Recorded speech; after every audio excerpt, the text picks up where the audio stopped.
Bonjour tout le monde, bienvenue sur Rose Carpet et aujourd'hui dans Rose Custo, je vous apprends à cacher vos cernes autrement qu'avec des lunettes de soleil. Déjà parce que vous avez l'air d'une cruche, mais surtout parce que c'est bien pratique de savoir la différence entre un anti-cerne et un concealer. Comment essayer de faire en sorte que votre regard soit un petit peu plus réveillé, un petit peu plus illuminé. Je suis pas maquilleuse pro, mais je suis très souvent fatiguée, donc du coup je m'y connais un tout petit peu en cernes. Donc du coup je voulais vous donner mes petits conseils et astuces pour avoir l'air un petit peu plus fraîche le matin. Amy vous a fait une vidéo sur le touche éclat, moi je vais plutôt vous faire une vidéo sur quelle est la différence entre un concealer et un anti-cerne et comment les utiliser chacun et pourquoi. On va commencer par le concealer. Donc qu'est-ce que c'est? C'est en fait un correcteur. Concealer, c'est la traduction anglaise de correcteur en français. Donc aujourd'hui, je vais utiliser le Superstay 24 heures de Maybelline que j'utilise depuis très longtemps maintenant. Ce produit-là, en fait, donc comme c'est un concealer, il est sous forme liquide, mais il est un petit peu plus épais qu'un anti-cerne normal. Donc le concealer, ça se met uniquement sur les boutons et non pas sur les cernes. Pourquoi? Parce que si on met une matière un petit peu plus épaisse sur les cernes, ça va se voir encore plus en fait. Ça va juste faire des paquets et ça va pas être joli.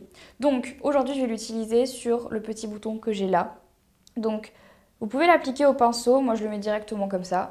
Et avec mon doigt, je vais tapoter jusqu'à ce que j'estime que la couvrance est suffisante. Faites attention à ne pas faire de taches et faites attention aussi quand vous prenez un concealer qui est waterproof, il risque de faire des taches si le reste de votre fond de teint ou de votre poudre ne l'est pas, parce que quand votre poudre va partir, le concealer va rester et du coup vous allez avoir des taches. Donc toujours dans la même gamme de prix, à part le Maybelline, il y a aussi la marque Rimmel qui est plutôt pas mal. Cette fois-ci, ça se présente sous forme de stick, donc c'est tout aussi pratique, c'est plutôt rigolo, c'est une forme de rouge à lèvres.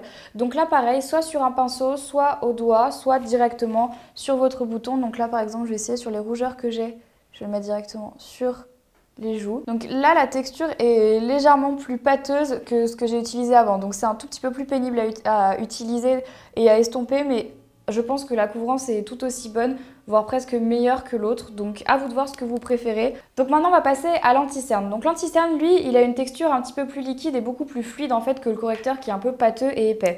Donc celui-là c'est un correcteur de chez Gemay, toujours chez Maybelline, et donc comme vous pouvez le voir, il est hyper lumineux et beaucoup plus fluide que les deux premiers. Donc comment ça s'applique? Sur les cernes directement et surtout dans le coin interne. Donc je vous montre, je l'applique en petites touches comme ça.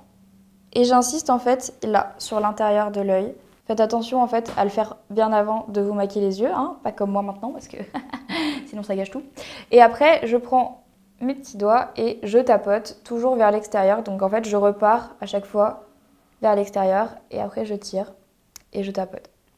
Faites toujours attention, c'est mieux si votre anti-cerne est un tout petit peu plus clair que le fond de teint que vous utilisez, parce que du coup ça va donner un petit peu plus de lumière à vos yeux et ce sera plus joli, vous allez vraiment avoir l'air plus réveillé. Donc la couleur je la fais monter jusqu'à sous mon sourcil, parce que là de toute façon j'ai pas de fard à paupières, donc vous la mettez un petit peu comme vous voulez. Mais je le fais monter assez haut parce que je sais qu'il y a beaucoup de personnes en fait qui sont violettes dans le creux des yeux. Et c'est là en fait où on a vraiment l'impression que vous êtes fatigué. Donc en fait c'est bien de tapoter comme ça sur ces cernes parce que ça va décongestionner l'œil et en fait activer la circulation du sang. Donc du coup les cernes vont s'en aller d'eux-mêmes et vous n'aurez presque plus besoin d'anti-cernes. Sinon ce que vous pouvez faire le matin c'est mettre des petites cuillères au frigo la veille et le matin les appliquer sur vos yeux. En fait le froid fait partir les cernes, en fait ça active vraiment beaucoup la circulation du sang donc du coup vous allez avoir l'air un petit peu plus réveillé. Ça c'est la solution rapide du matin. N'oubliez pas ensuite de vous poudrer avec la poudre de votre choix. Moi aujourd'hui j'utilise une poudre colorée, mais prenez une poudre translucide si vous vous sentez plus à l'aise avec, juste pour pouvoir fixer l'anti-cerne et le correcteur pour que ça ne bouge pas toute la journée. N'oubliez pas ce que je vous ai dit tout à l'heure sur le waterproof. Pensez-y, c'est important. N'oubliez pas d'aller voir sur le blog 5 astuces anti-fatigue en plus de ma vidéo et d'aller voir la vidéo touche éclat d'Amy qui vous montre un petit peu comment avoir l'air réveillé, un petit peu comme moi dans cette vidéo. Sur ce, je vous embrasse très fort et puis je vous retrouve très vite dans une prochaine vidéo. Bye!